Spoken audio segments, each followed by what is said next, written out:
I'm cruising the YouTubes a little, trying to see what's going on, what people are saying about this. I stumbled upon a page that I've seen before. Full disclaimer, I've seen this page before, but never politics. It's usually they're talking about something entertainment related. And I'm like, okay, that's cool. And the name of these people are Abba and Preach. Abba and Preach. Now, I don't know where these guys are from. I know they got a lot of subscribers, they get a lot of views, and a lot of their audience really likes them. And they have somewhat of a diverse audience, but I say mostly white audience, okay? That'll be important later. I'm bringing it up for a reason. Not because I'm racist, because I can see, hey, I walked into the room, there was only 2 black people. Oh, you're a racist. Like, people are dumb. They think just because you know this demographics, that makes you racist. No, it doesn't. Now, if you hate demographics because there are people of different races, that would make you racist. I don't hate the fact that they have a white audience. I used to. Yeah, that didn't come out right. I used to have more of a white audience, but things change. But then I started supporting black people a little bit further, and now we're 70-30. We're around in the 80-20 mark soon. And I got the best white people in the business because they put up with me talking pro-black shit, talking pro-support of pro-black issues like reparations and cutting the check, something I'm pretty sure Abba and Preach never talk about.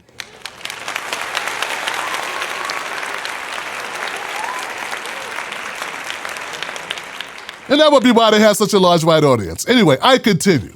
So I'm just now Preach is not there. That's the brother with the braids or whatever. The dark-skinned brother, who probably understands a little bit more about race than his brother Abba, who's a little bit browner, who obviously doesn't understand that with Abba and Preach walk into a facility and there's a problem and the cop sees them, that Preach is the guy going in the headlock. Because you're brown, but they can tell you're not a nigga, okay? So anyway, Abba's talking about the Kyle Rittenhouse verdict. He starts making a lot of mistakes, and here we go. The particulars of the case are not that interesting. Once you realize a certain set of facts, you're like, all right, well, this is pretty obviously going to be self-defense. Like, you know, there's nothing that can really convince me that beyond a reasonable doubt is pressure and like just individuals just getting on top and be like, white supremacy. It's like, what the fuck are you talking about? White supremacy. What is white supremacy about this? When people say white supremacy about this, it's just that they're aware of a couple of things, Abba, that you're not aware of. See, we're aware that Kyle Rittenhouse was able to take a gun to a place and carry it, and no one fucked with him. See, when we say it's white supremacy, it's not necessarily this case, it's the ramifications of this case. It's this case juxtaposed to reality for black people. Case in point, Tamir Rice was 12. He had a toy gun in a park in daytime. Someone said, hey, there's somebody here with a gun in a park. It looks like it could be a toy. Cop comes and kills Tamir Rice in less than 2 seconds. Doesn't even get out the car and talk to him.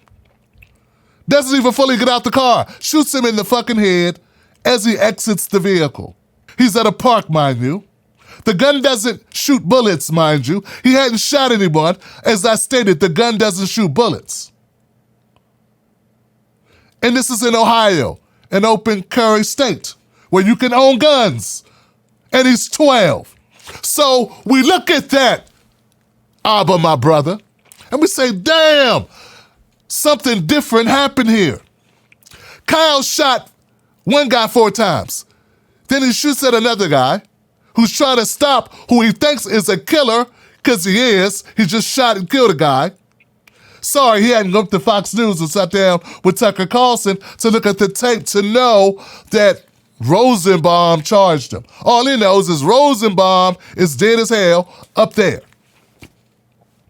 And here's the guy who was running after doing it.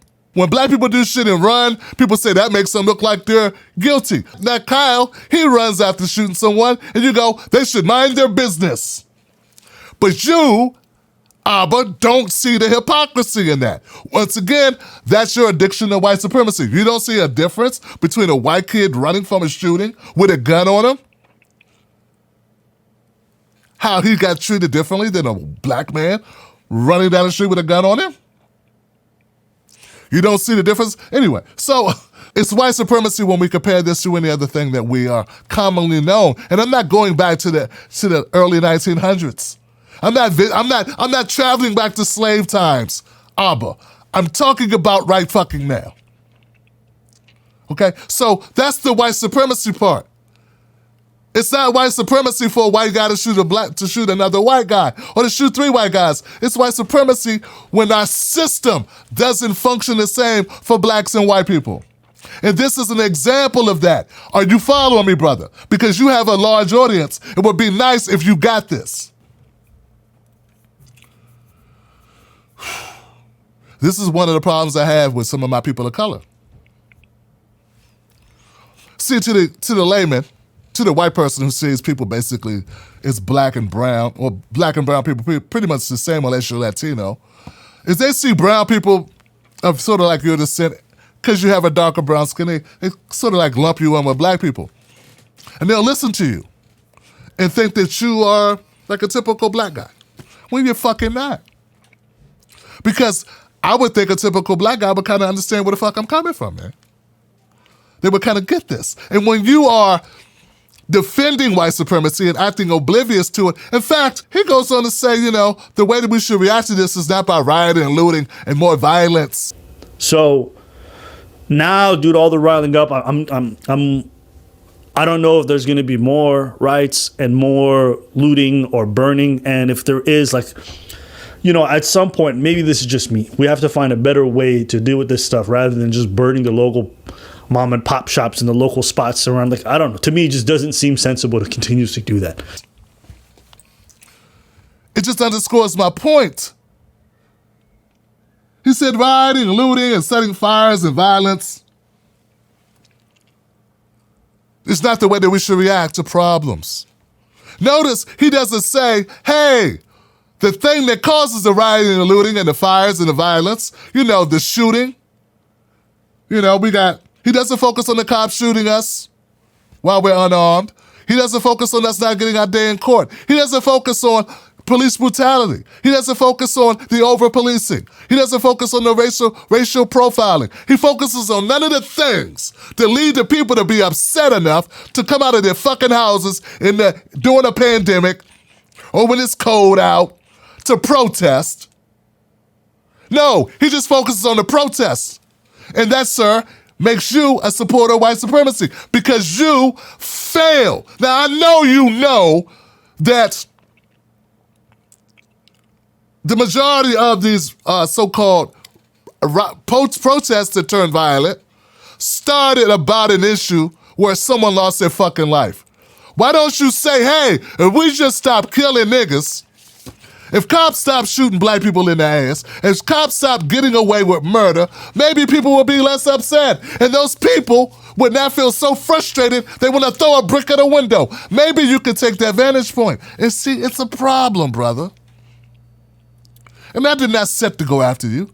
But as I go over this in my head, I get a little, I don't think you're that stupid. You seem like a bright guy. I think you fucking get it. I just think you're a sellout. But that's the thing. You're a person of color. So you're not selling me out. You're just throwing me under the fucking bus. I want people to know that you don't speak for us. I want them to know you speak for you. And what you say, just because you got some coons in your comment section that don't know, or some people that are ignorant who can't put these things together, who think when we say white supremacy is on display here, that we're talking about Kyle Rittenhouse and 3 other white guys. And that's fucking stupid. And for you to carry this trope or this narrative that we're that fucking stupid, that we are saying it's racist for white people to kill white people? No, dumbass. It just shows how easily this white man got away with that. We can't get away with jaywalking, Johnson. A black person can't go to the park with a gun and be 12. A black person can't have a car accident, walk to a door disoriented and ask for help without getting his brains blown out. Jonathan Farrell. Okay? A black person can't be in bed with their girlfriend at night. Cops break through the door, be afraid, not know who the fuck it is, shoot one time, and not get 32 bullets blown into the walls. 6 of which going into his girlfriend. And not a single one of your conservative friends said, oh shit, that's wrong. At least they're not making a lot of content about it. That's what happened to Kenneth Walker. So the white supremacy part, it's not what Kyle did, you fucking idiot. What are you talking about? It's not what Kyle did to white people. How can you be white supremacists against other white people? No, it's the system that's white supremacist. It's institutional racism. It's the biases. Here's the deal, man. And I'm going to pretend, I want to apologize for calling you a coon. You're not a coon. It's impossible. You just don't give a fuck enough. And you think playing both sides of the fence and playing devil's advocate makes it cool. No, it doesn't. America has no problems with Kyle because America identifies with Kyle. Yeah. It's his Kyle is his cousin. It's brother, it's son, it's uncle, it's aunt, it's brother, it's nephew, it's grandson. That's how they see Kyle. America did not see Tamir Rice that way. America does not see Eric Garner as an uncle, a grandfather, a best friend. He saw him as this heinous monster, this big, overbearing, scary nigga that just shouldn't have been selling cigarettes. America didn't see John Crawford, a young father at a store picking out a gun in a store that sells guns. Didn't see him as a loving father, a great son. They saw him as a nigga who was dangerous because he was holding the same thing Kyle Rittenhouse was holding. And you don't see the white supremacy and biases in that? And that none of those cops in any of those stories I just pointed out were arrested for shit. You don't have a problem with that. See, this is not about Kyle Rittenhouse. You nincompoop. You moron. This is about the shit we know. And when we watch this, it's salt in a wound. Because we can't help but be hopeful and hope at some point that America sees its ways and starts making changes. And I know it's foolish. I know it's foolish to think that, but we are an optimistic people who have suffered through so much, from the Middle Passage to slavery to Jim Crow to sharecropping. Endless white terrorism from KKK, skinheads, and what have you. The Great Migration when we ran from the South up north to escape lynchings. Well, white people were never held accountable. Entire towns, black towns burned down because they were successful. We get killed for nothing. We didn't even do anything except be successful in the town. Even look at a white woman could get your nuts cut off. We're still going through the same shit. Look at the Ahmaud Arbery's case. How could a person who calls themselves... Once again, guys, my main problem is that they have such a big audience and there's people in the comment section going, yeah, I'm glad you said it, man. That's why I come here, man. You're always so even keel. That means you're always on their side and really don't give a fuck about black people. Because see, in order to be successful in America, you're doing the right thing. You're throwing black people under the bus. And that's why you're successful. Because if you started standing up for black people, brother, you and Preach would be fucked.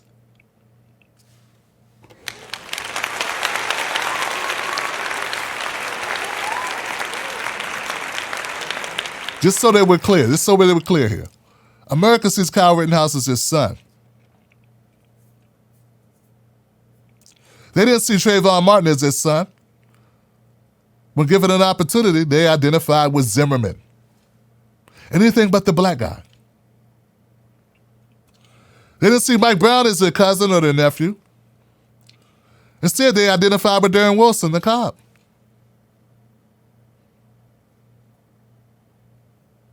They didn't see Philando Castile as their son.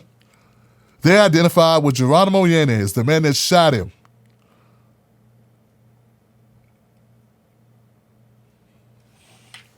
They didn't see George Floyd as a friend, Eric Garner as their fathers, uncles, and friends. They saw cops as their friends. Because their cops helped them do what? What did the cops do? What did the ladies say at Central Park? I'm going to tell them there's an African-American man threatening my life. I'm going to tell them there's an African-American man threatening my life. They see cops as their Negro protection, their Negro put-down machine, their Negro exterminating machine. That's what they see cops as. They see cops as a way to get rid of black people, to punish black people, or kill black people.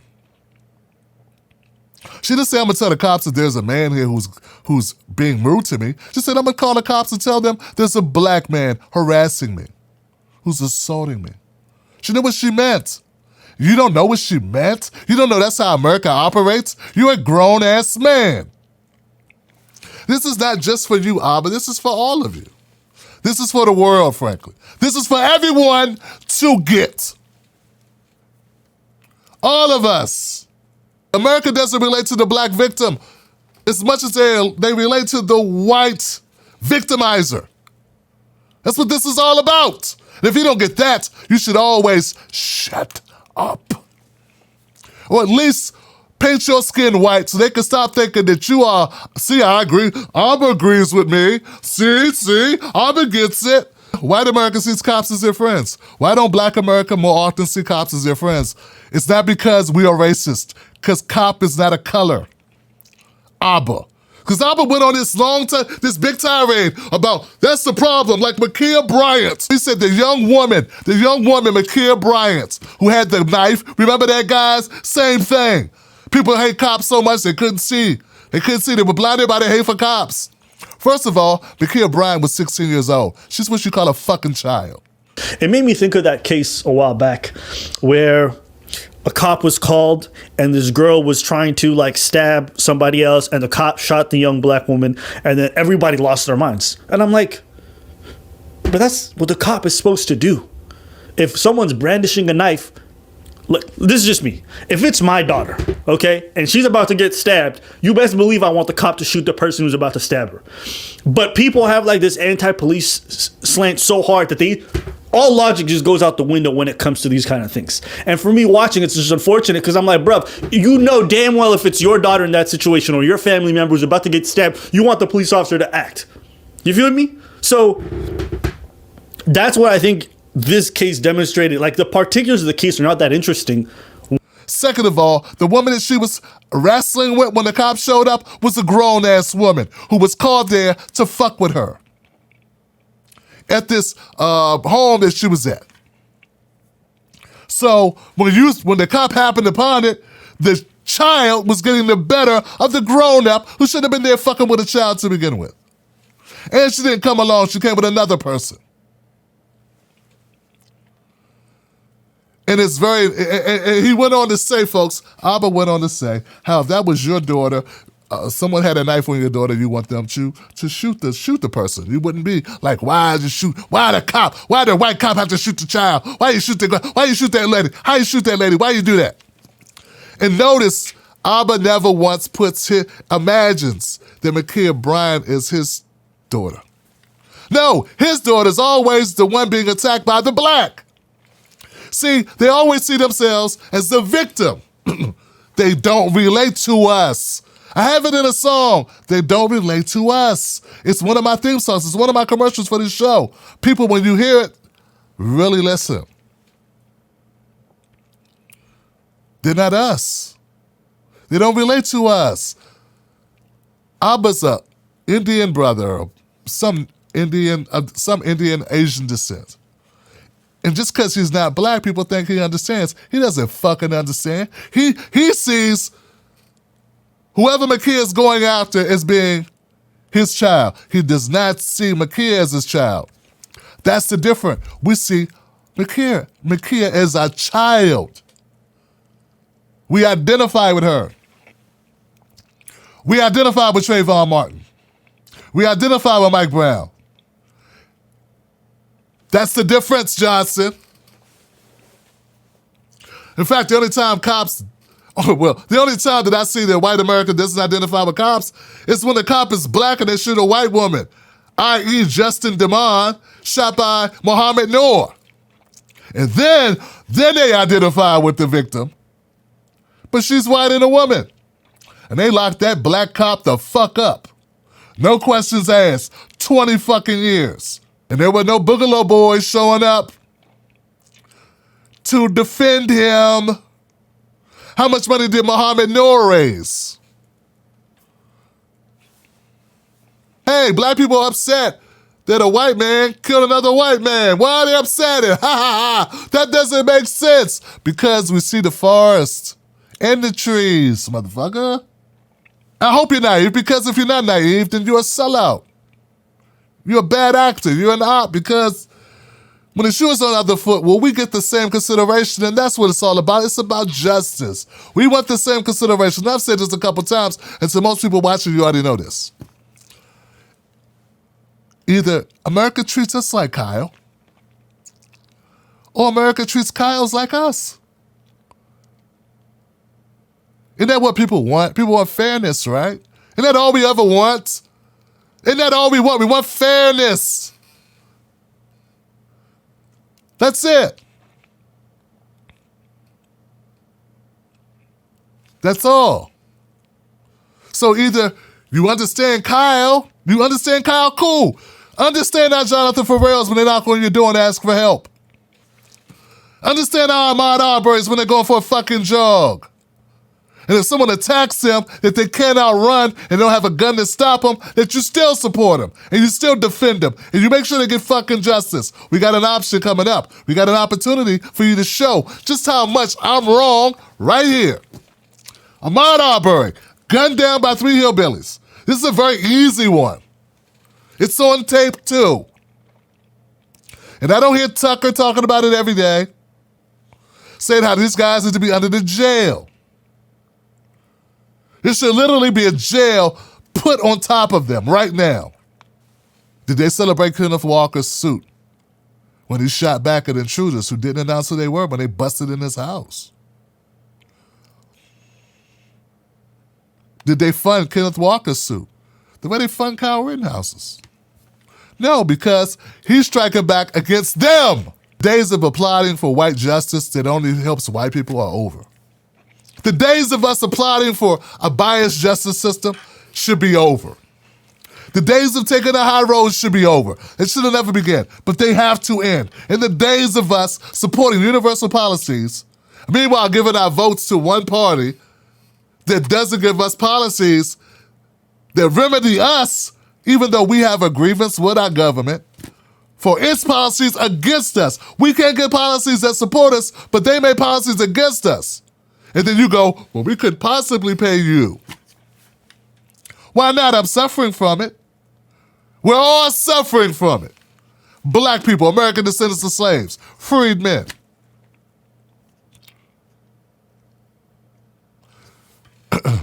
There's a price to pay for defending black people. There's no price to pay for defending Kyle. You know how I know? Because you're fucking doing it. If we live in a country where Freddie Gray can't make it to the fucking station, and then you have to wonder why people are saying white supremacy when Dylan Roof gets hamburgers or gets Burger King. Well, we got a fucking problem. I mean, if that's how dense we are, really? You don't get it? So Kyle Rittenhouse's story is over, but it will continue because it's never over, because America hasn't changed. And that's the saddest part about all of this, is that we hope one day America changes. And just when you think, oh, they got George Floyd, killer Derek Chauvin. And if you don't see that there's a difference between heinous acts that happen in the streets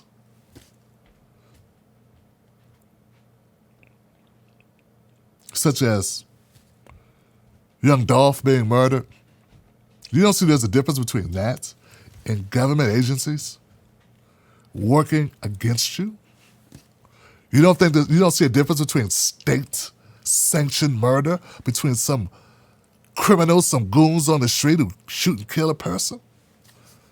And that's all you can say when I bring up Tamir Rice, Philando Castile, Jonathan Crawford, Jonathan Ferrell, Breonna Taylor, Tatiana Jefferson in her own fucking house watching her nephew playing a video game. They saw a black figure in her house. Yeah, her! That cop in jail? I hope so. I don't know. The trial is coming. Let's see what happens. But we need to stand up, guys. We need to fight back against this. Let's do this together. I'm Tim Black, Real Tim Black. Find me on Facebook and find me on Twitter. Find me on YouTube. Find me wherever. This is the Pause with Tim Black show. And on this show, this video podcast, we don't kowtow, we don't pull punches, and we go after it. We get after it.